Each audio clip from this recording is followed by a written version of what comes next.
Kiai Haji Sukandar atau yang kerap dipanggil dengan sapaan Kiai Haji Yasin dilahirkan sekitar tahun 1890-an di Desa Cebolek Kecamatan Margoyoso, Kabupaten Pati.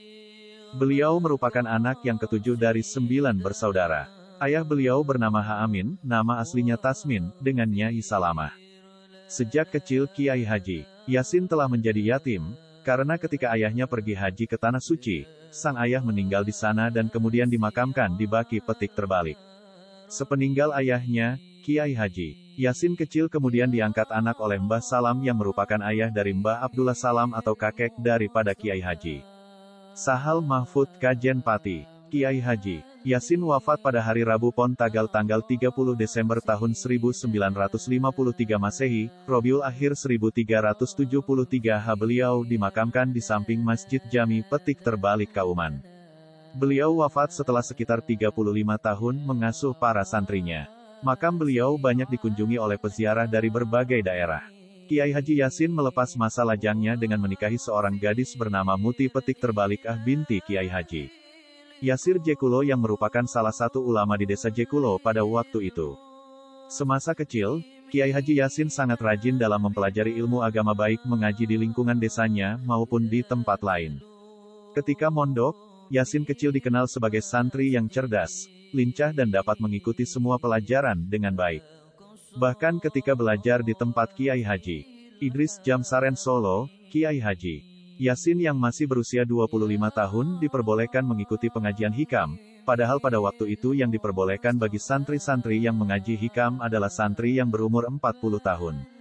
Di samping belajar dengan Kiai Haji Idris, tercatat bahwa Kiai Yasin juga pernah belajar dari beberapa ulama lainnya, diantaranya adalah Kiai Haji Kolil Bangkalan Madura, Kiai Haji Abdussalam bin Abdillah Kajen Pati, Kiai Haji Sanusi bin Ya Petik Terbalik Kup Jekulo, Kiai Haji Nawawi Sidogiri, Kiai Haji Kolil Harun Kasingan Rembang, Mbah Amir Pekalongan dan masih banyak lagi.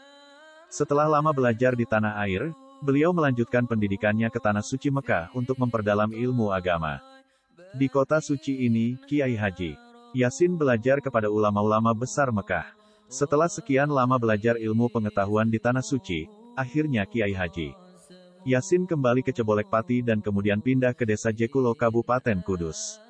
Dengan kapasitas keilmuan agamanya yang luas, kemudian Kiai Haji Yasin mendirikan pondok pesantren sebagai tempat untuk mengkaji ilmu agama. Pembangunan ini dilakukan sekitar tahun 1918 yang dilatar belakangi dengan adanya anak-anak yang ingin mengaji kitab suci Al-Qur Petik Terbalik di rumah beliau. Semula hanya 3 orang santri yang mengaji di rumah beliau, salah satunya adalah Ha Abdul Hamid dari Klaling Jekulo Kudus. Semakin hari ternyata semakin banyak santri yang datang ingin mengaji. Melihat kenyataan tersebut, Mbah Kiai Haji Sanusi, guru sufi beliau, memberikan saran agar Kiai Haji Yasin membuatkan tempat khusus untuk mengaji, karena akan lebih baik apabila memiliki tempat tersendiri. Kemudian dengan senang hati beliau menerima saran tersebut. Pada saat itu beliau belum begitu banyak santri yang belajar di sana sehingga secara resmi belum dapat dianggap sebagai pesantren.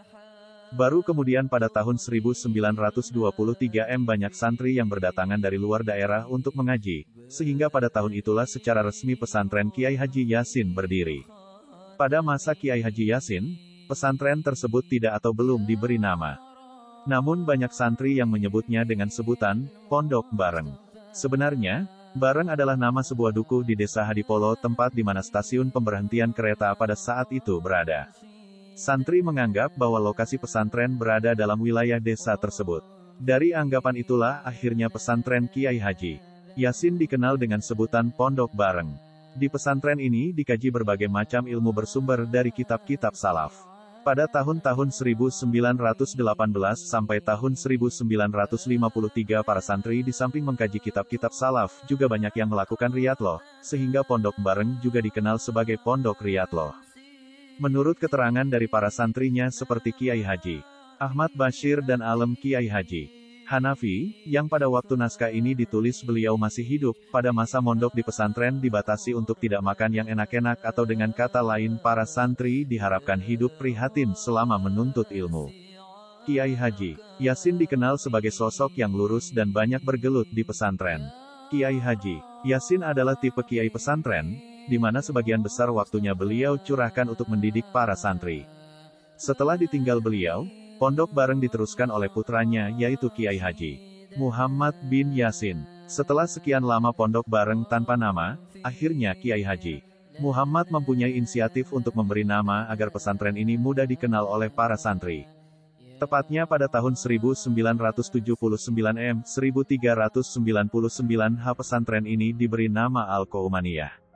Nama ini diambil dari Duku Kauman di mana pondok ini berdiri, yang merupakan salah satu duku di desa Jekulo. Berkat dari Kiai Haji Yasin, pesantren ini telah mencetak ulama-ulama ternama, di antaranya Kiai Haji Muhammadun, Pondohan Pati, Kiai Haji Hambali, Kudus, Habib Muhsin, Pemalang Kiai Haji Ma Petik Terbalik Mun, Kudus Kiai Haji Hanafi, Jekulo Kudus Kiai Haji Abashir, Jekulo Kudus Kiai Haji Soleh, Sayung Demak Habib Ali bin Syihab, Mayong Jepara, Habib Muhammad Al-Kaf, Imam Masjid Agung Magelang, dan masih banyak ulama lainnya yang tidak dapat disebutkan satu persatu. Satu hal yang bisa dilihat dari pengaruh Kiai Haji Yasin yang sampai sekarang masih banyak diamalkan orang adalah ijazah Dalail al-Khairat.